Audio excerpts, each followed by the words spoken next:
आपने सुना होगा कि इंडिया और बहुत से कंट्रीज में 2023 में रिसेशन आ रहा है, जो हमारे कंट्रोल में तो नहीं है, पर हम हमारे इन्वेस्टमेंट से इसे कंट्रोल कर सकते हैं और उसी जगह इन्वेस्ट करें जहां पे कम से कम इसका इम्पैक्ट आए। रिसेशन होता क्या है? जब कोई कंट्री की इकोनॉमिक ग्रोथ डाउनफॉल हो या फिर नेगेटिव हो, वो भी 2 कॉन्जिक्यूटिव क्वार्टर से, तो वो कंडीशन को हम रिसेशन कहते हैं। ये जीडीपी के टर्म्स में मेजर होता है। जीडीपी होता है ग्रॉस डोमेस्टिक प्रोडक्ट।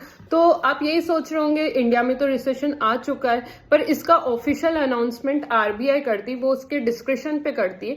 जनरली ये पीरियड जब एंड होने वाला होता है तब आरबीआई अनाउंस करती है। रिसेशन एक विशियस साइकिल है जो एक से दूसरे इंसान, दूसरे से तीसरे इंसान, तीसरे से चौथे को इम्पैक्ट करती है। जैसे कि आज एग्जांपल देते हैं, रिसेशन आ गया, मेरी जॉब चली गई, नए लोगों को एम्प्लॉयमेंट नहीं मिल रहा है, तो ऐसी कंडीशन में मेरी परचेजिंग पावर जो होगी वो कम हो जाएगी।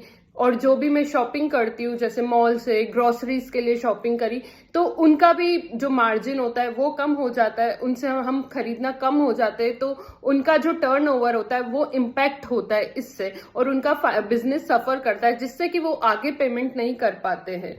तो ऐसे देखा जाए तो एक से दूसरे इंसान को ये रिसेशन इम्पैक्ट कर रहा है। तो अब मुझे खर्चा चलाना है घर का, तो मैं अपने जो एग्जिस्टिंग इन्वेस्टमेंट है उससे पैसा विड्रॉ करूंगी, जिससे मार्केट क्रैश होता है। तो ऐसा क्या किया जाए जिससे हमारे जो इन्वेस्टमेंट है वो ज्यादा डाउन ना जाए या उनसे ज्यादा लॉस ना हो? तो इसका एक ही सोल्यूशन है, हमें पता होना चाहिए कि कौन से इन्वेस्टमेंट ज्यादा इम्पैक्ट करेंगे और कौन से कम करेंगे, ताकि हमारी रिसेशन प्रूफ जर्नी रहे।